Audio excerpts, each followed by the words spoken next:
The city is currently in the general population, Gen Pop, which is where most of the inmates are housed.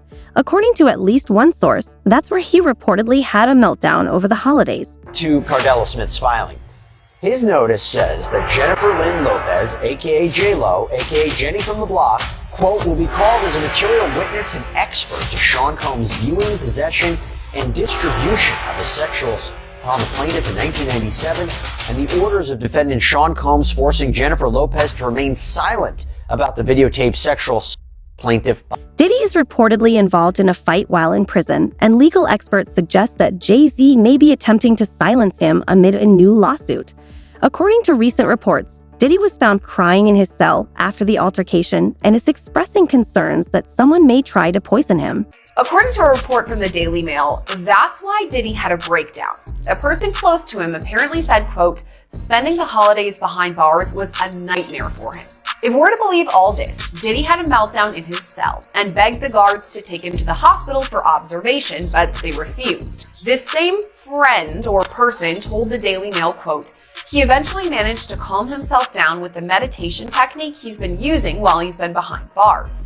It took him a few hours of deep breathing and focusing to get out of the bad space he was in, but he finally managed it.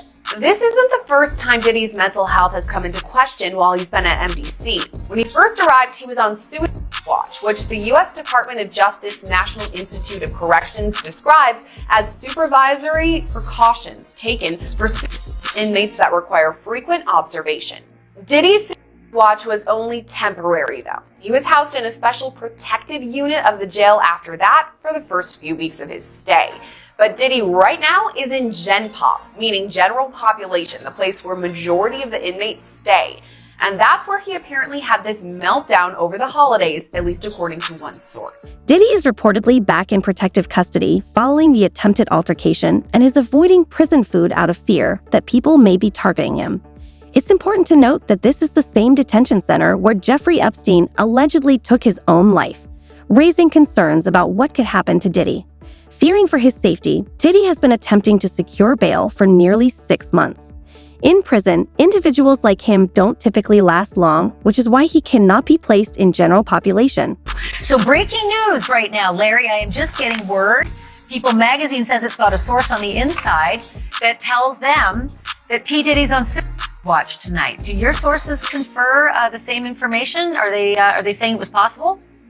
Hey, real quickly, all that commissary stuff, he's not getting any of that because people in the SHU have an abbreviated list.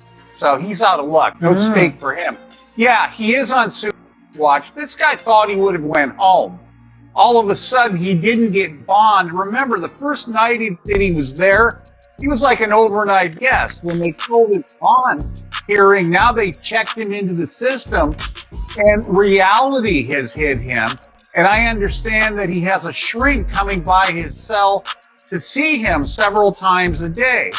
And now there's talk about putting him in, it's like a bubble. It's like a cell that has like a plexiglass wall in it where they have inmates watching you. That's actually their job, to keep an eye on the inmates that are on watch. Another error that I guess some warden told me this. There are sentenced inmates there. They're called cadre inmates. They don't have to be white collar inmates, but they're doing maintenance on the building. And the problem why there's a lot of violence there, they have housing units. And they're mixing bank robbers, drug dealers, rapists with white collar people. And this is why Diddy, he can't go into a regular housing unit because somebody will take him out for sure. Somebody's gonna get a lot of street credibility out of this. People that are doing substantial time that know they're never getting out. They'll just kill the guy. No questions asked. You think that they'd suck up to him because he's got a lot of money, and if he ever does get the commissary options, he would be able to help them. Some people do. Because I gotta wrap it real quick. Okay, some people do think that Diddy can help them, but this guy's going to be locked up forever. His case will probably take at least 3 years to litigate. He'll stay at MDC. There's rumors that he wants to go to Essex County Jail in New Jersey, Because In he doesn't Jersey, like right. MDC. He's a Marshals inmate. There's no way they're going to transfer him back and forth, I don't know, several times a week, 6 Marshals to do it. Jersey. He's out of luck. Listen, I'm going to have you back. I'm going to have you back. I have so many more questions for you, but we've had a lot of breaking news in this show. So Larry Levine, thanks for that. I appreciate it. The case against Diddy continues to worsen, with Jennifer Lopez now being named as a key witness who will be called to testify about what she witnessed. J-Lo is reportedly wary of getting involved with Diddy at this time, as it could lead to her downfall. It's claimed that everyone Diddy secretly recorded is now turning against him. If Diddy chooses to cooperate with the feds, some of the most influential and powerful people in the country could be brought down. Going back to Cardella Smith's filing, his notice says that Jennifer Lynn Lopez, aka J-Lo, aka Jenny from the Block, quote, will be called as a material witness and expert to Sean Combs' viewing, possession, and distribution of his sexual assault upon the plaintiff in 1997, and the orders of defendant Sean Combs forcing Jennifer Lopez to remain silent about the videotaped sexual assault plaintiff by defendant. Plaintiff states that the material witness Jennifer Lynn Lopez, also known as J-Lo and Jenny from the Block, was engaged in a relationship with the defendant Sean Combs during 1999 and 2001, and that the sexual assault of the plaintiff was recorded, distributed, and held by the defendant at his New York residence and recording studio. And during the relationship with Jennifer Lopez, she was made privy to this video that was taken by Sean Combs and his employee Kirk Burrows. She, J-Lo, has known this video existed and was in existence and took no action to make it known to anyone in law enforcement, and that she was even questioned by New York Police Detective Derek Palmer about this matter, and that the report will show that her answers to this tape was and still remains a resounding yes to its existence. And again, Cardella Smith writes that he wants to call Officer Derek Palmer as a witness because he says Palmer is the one who questioned Lopez and believes that he will have testimony that could help his case. As I mentioned, Diddy's legal team has called for this entire case to be thrown out. Cardella Smith has filed a massive response to that request that totaled more than 200 pages. Probably half of it was just straight up copies of case law that seems to support his arguments, word for word. It's something out of like a legal textbook. There's so much to slog through, but I kind of want to give you some of the highlights. So first, in addition to the claims of a cover-up, Cardella Smith also claims and alleges that Combs was violent towards his loved ones. At times, Cardella Smith addresses alleged threats against his family. Other times, he says Combs actually caused serious injuries to his brother. His response reads, defendant used threats of murder to force the plaintiff to not bring the case to any court of law enforcement until the homes of the defendant were raided by Homeland Security, that the plaintiff knew it was a safe time to bring the case, and that is why we are here at this juncture. And Cardella Smith argued that fear for his own safety and the safety of his family is one of the main reasons that he waited so long to report the alleged, and says that that reason alone should override any issue with the statute of limitations, that these claims might otherwise be time barred. And he also argues that while he's been in prison, fellow inmates and prison guards have threatened him on behalf of Sean Combs. At this stage, Diddy's lawyers are urging him to accept a plea deal, as the overwhelming evidence against him makes it impossible to escape conviction. Diddy has already admitted to engaging in illegal activities at his parties. More than 50 witnesses, along with hundreds of hours of footage from Diddy's Miami mansion, have been presented as evidence. Criminal defense attorneys believe that Diddy's only remaining option is to confess. You know, for years, P. Diddy's gotten a whole pass. He's actually created his own kingdom where he makes his own rules, and you got to follow his rules or you get penalized. And guess what, Laura? He's now in a federal penitentiary, and for the first time in his life, he's facing his own fate at the hands of somebody else. And I will tell you, Laura, I've done federal cases, that's not the place you want to be in federal court. 90% of federal criminal indictments brought down are pled out, right? A plea deal is brought. And of the only 10% left, 90% of those defendants that go to trial, they lose. So he is looking at a daunting uphill battle to fight these horrible charges. Now, Brian, one of the DHS agents involved in this raid on his Miami mansion described what he saw inside the house, saying that, in my opinion, he's as bad as Epstein. These women are young, either barely legal or barely illegal. Brian, this sounds like he was a monster. Yeah, Laura, I will tell you that this indictment was very detailed, by the way, too. Your viewers should know there were over 300 subpoenas served, over 50 witnesses interviewed. Why is that important? Because the federal prosecutors aren't going to be leveling an indictment like this unless they have ammunition and they have cause to bring it. And the core issue at this case, which the feds have to prove, which it's looking like they can, is that P. Diddy essentially controlled these women. That he threatened them with stopping the money that he was paying them, that he spiked their drinks with drugs. That's been alleged in the indictment, and that he basically told them, I'm going to ruin your life unless you engage in these freak-offs. And that's really what the prosecutors got to prove. And if you've got some victims coming forward to talk about that, you've got financial records that prove that, travel itinerary that proves that, P. Diddy has very little defense. And I got to tell you, Laura, if this guy wants to fight these charges, he's going to have to step up and walk into a courtroom and talk about it. If he doesn't testify in this case, he is dead on arrival. Well, who else is on these tapes? I mean, will the tapes ever see the light of day? I mean, that's what everybody's talking about. Who else is there? It's like with the Epstein, his pleasure island. Who else? Who went? Who was there? What's the manifest? But Brian, chances 1 being least likely, 10 being most likely. Will we learn of other celebrities that were at these freak-offs? Yeah, I think you've got an 8 or a 9 for a likelihood you're going to hear about it. Why? Because there are going to be more indictments coming down, Laura. That's an important point here, because he's being charged with racketeering and conspiracy. You're going to have, well, let's start on the inner circle. You're going to have former bodyguards. You can possibly have former musicians that he was with. You've got personal assistants that are going to be, they're already talking about this. Some of those are likely to be charged. And then guess what? If you've got some music moguls that are sending women over to these alleged freak-offs, then you've got some top people that are going to start crumbling too, because they're all part of what's called this criminal enterprise. Sources close to Diddy are concerned that he may harm himself, as he is not a hardened criminal and is fully aware of the fate that awaits child molesters in prison. His business empire has crumbled, and none of his industry connections are stepping in to help.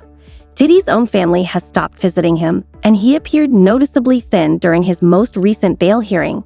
The harsh reality is that prison is taking a serious toll on Diddy, and his recent breakdown signals that he may be reaching his breaking point. It was interesting too, because this time around, Diddy was brought in first. He was brought in about a couple minutes after 2 p.m. today, and we were all kind of waiting to see. We had heard mumblings that his mom might be in courtroom, that we were waiting for the children, but then nothing happened. But then, in another twist and turn, the children do walk in, but this time it was a lot smaller bunch than it was the last time. So last time you're having all of Diddy's children, except with the exception of Love, who is just a 2-year-old child, so she wasn't at court. But you had all of Diddy's children there except Love. But this time around, you just had Justin Combs and Christian Combs, meaning that there was no Quincy there today. Delilah and Jesse weren't there. Chance wasn't there, and the caretakers of his younger children, who aren't of age just yet, they were not present inside the courtroom as well today. But his mom also wasn't in court today. So when Diddy came inside,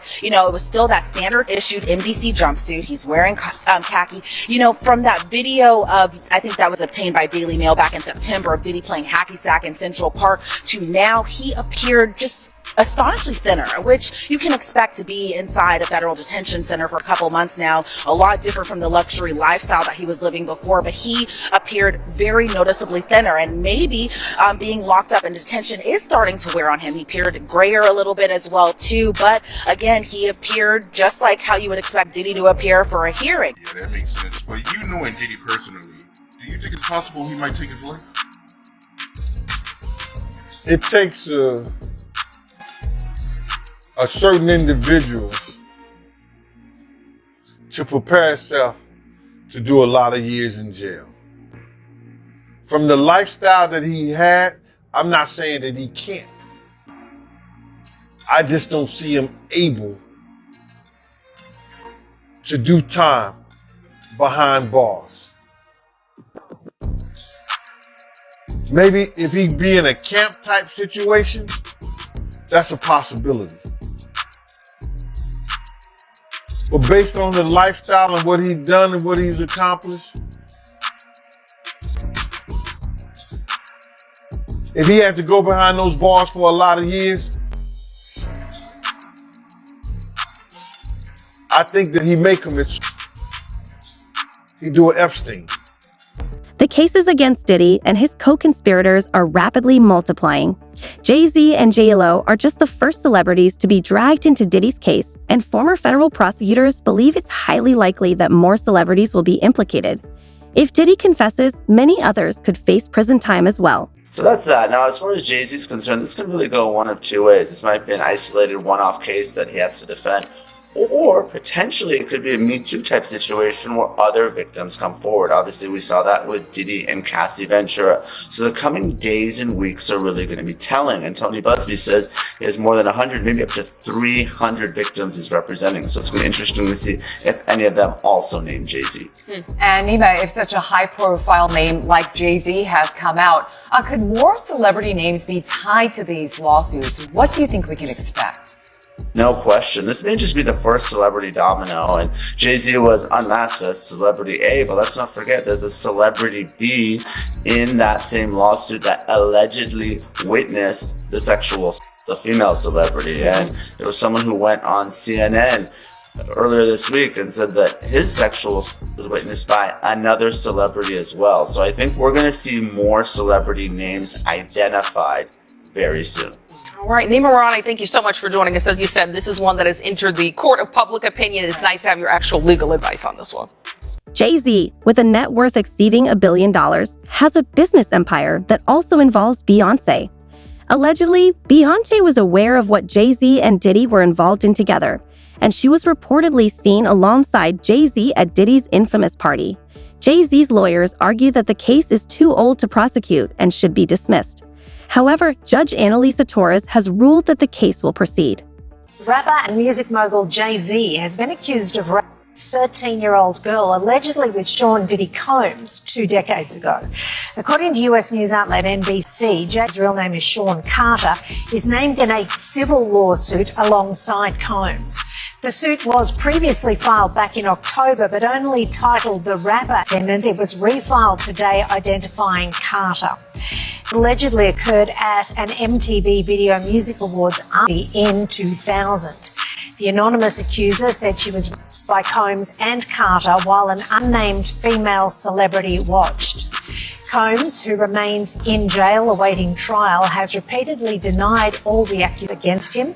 A short time ago, Jay-Z posted a lengthy and fiery statement on Instagram saying in part, "These allegations are so heinous in nature that I implore you to criminal complaint, not a civil one. Whomever would commit such a crime against a minor should be locked away. Would you not agree?" Jay-Z claims his lawyers received a demand letter, which he called a blackmail attempt, in an effort to pressure him into settling out of court. A new case has recently been filed against Diddy, accusing him of assaults in the early 2000s. This case follows the same pattern seen in previous allegations, suggesting that for Diddy, these assaults were less about sexual attraction and more about exerting power. He sought to dominate others and make them feel as though he was in control. So why did you believe in these cases, and why didn't you believe in others that you were presented with? Well, the thing with a sexual abuser is they follow a pattern. They fall to type, and you become very clear on what that pattern is, particularly a serial sexual abuse. And these cases were all identical in the facts, identical in the story. It was beginning, middle, conclusion, They know each other? boom. None of them knew each Did other. you have them meet? No. Did you have them coordinate stories? No, no. Do you think they had any contact with each other before they came to you? Absolutely not. And when you were talking to them, well, first, the ones that you didn't take, why not? Stories didn't make sense. Stories didn't fit the pattern. Stories were not credible. I mean, this is my 30th year as a lawyer. I've tried over 100 cases. I can assess whether somebody's story is credible. And if I don't believe it, I'm not going to put my name on a pleading, sign it, and file it in court. I'm not doing that. And that's what I did with the 60 plus cases that I rejected. And this is not really your area of expertise. If people will look you up, celebrity lawsuits is not really where you make your bones. Why this? Well, I have handled, I was involved in the Weinstein litigation, I was involved in the Paducah litigation, I was involved in the Hayden litigation. Why did I do this? I do this because it's important. I think it's important for people to be heard, have their chance to get the power back. Because sexual assault is about one thing, taking power, humiliating, demeaning a person and a victim. It has nothing to do with sex. And so I think it's important. I think it's important to get the word out. I think it's important for men to feel, hey, look, I can come out and be heard just like a woman could. And the defense that, look, they knew what they were getting into. These are regrets. They went there, they partied, and now they see a pocket. No, I don't think so. One, my client Were they gay men? One was bisexual, the other ones were not. And they were going there. The client was bisexual, worked for Diddy. Diddy owed him money for doing errands for him and being his step and fetch, for lack of a better word. And I think it was a power move. It was a clear power move because this guy had the nerve to come to him and say, you owe me money. And so Diddy said, come on to the Intercontinental Hotel. He gives him the drink, knocks him out, sodomizes him. And I won't use the term that my client used, but he said he tried to turn me into his B-word. And I think it was a clear power move on each and every occasion. I think the ones that took place in the Park Hyatt, that wasn't partying. My client met him in a nightclub in the city here with a music producer. He didn't think he was getting into that. The man who was in the Hamptons, he thought he was going to a white party. Who wouldn't want to go to a white party? I would have gone to a white party back in the day. I wouldn't go now. But they went there innocently, and this is what happened to them. I never went. I appreciate you very much. We will follow the cases through the duration. All right, nice to see you, as Chris. things come out, you'll be welcome counsel to make the case as it's countered. One of Diddy's alleged victims has appeared on camera, providing a detailed account of what transpired and explaining how Diddy's freak-off parties operated. Their testimony reveals that Diddy wasn't acting alone. The celebrities around him witnessed the events, but chose to remain silent.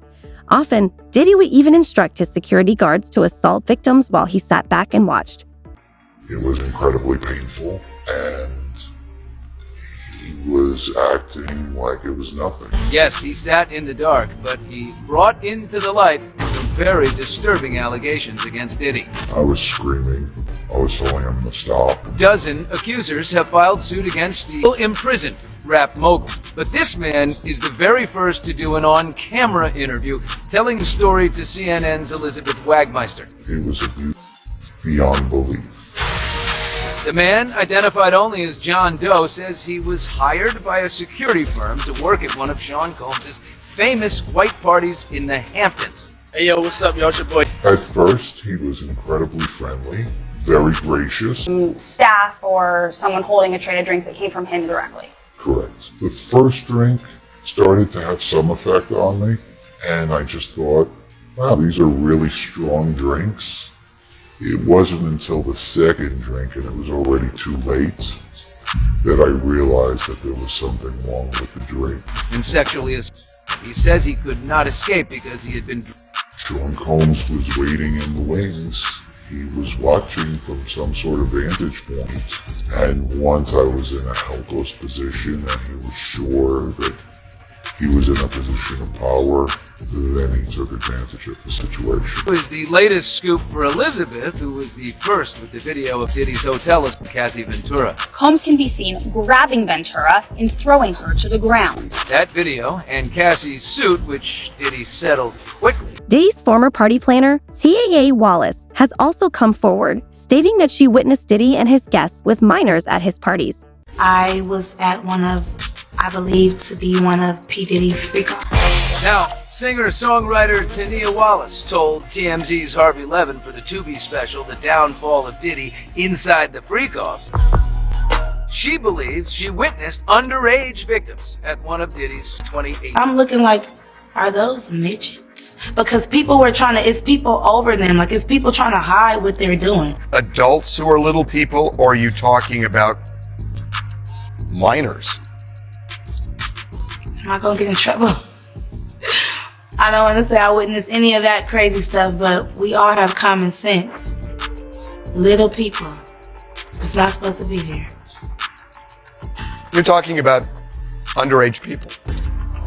It's a shame. Is this woman, Tania, is she really saying that there were minors involved in these freak-offs. That is exactly what she's saying, Billy. Now, as for what they were doing, she never really could get a clean look at it. She said there was a wall of adults encircling them who clearly didn't want everyone at the party to see what was happening there. She said when she saw this scene with the younger people, that it was about 7 a.m. and that the party had been going all night. Did anyone ask her why didn't she leave, and what was she doing? She was there as the guest of a Saudi prince. Why she didn't leave, I don't know what time she left. I agree with you that once you see something like she's describing, that's the time to tip out the door. Or call the FBI. Or call the FBI, exactly. But, that's the other thing that we've heard from a lot of people who've been involved in parties with Diddy, that there are NDAs that are signed, and you walk out and you feel like, I can't say anything to anyone.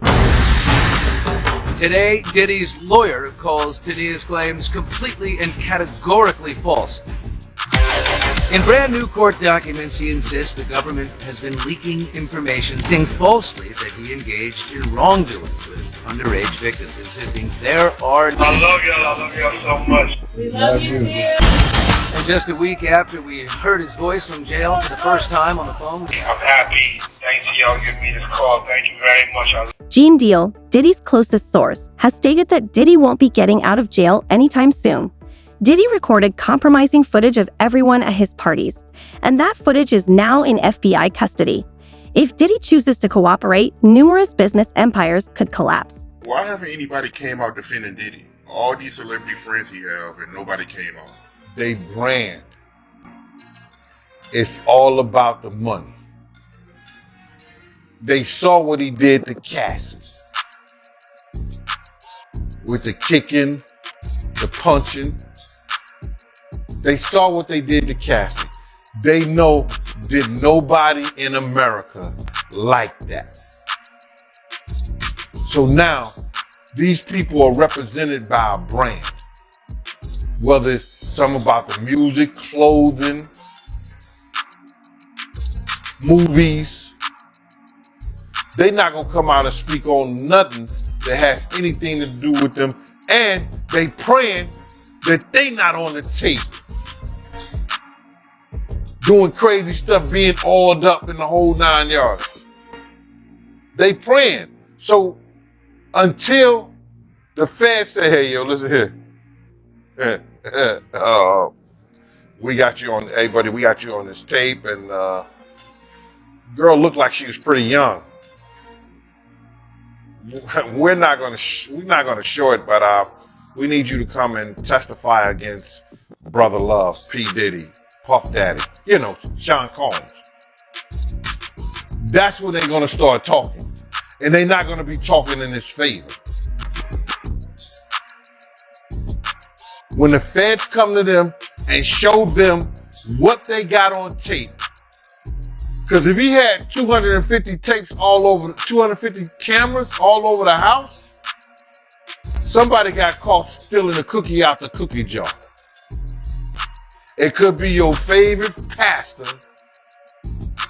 It could be your favorite politician. But they didn't think they was being watched. And Brother Love was watching.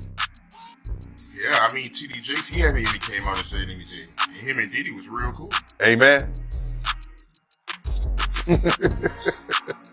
Amen. Yeah, man. And I know the people in the congregation over there is shaking in their boots because this man then led them allegedly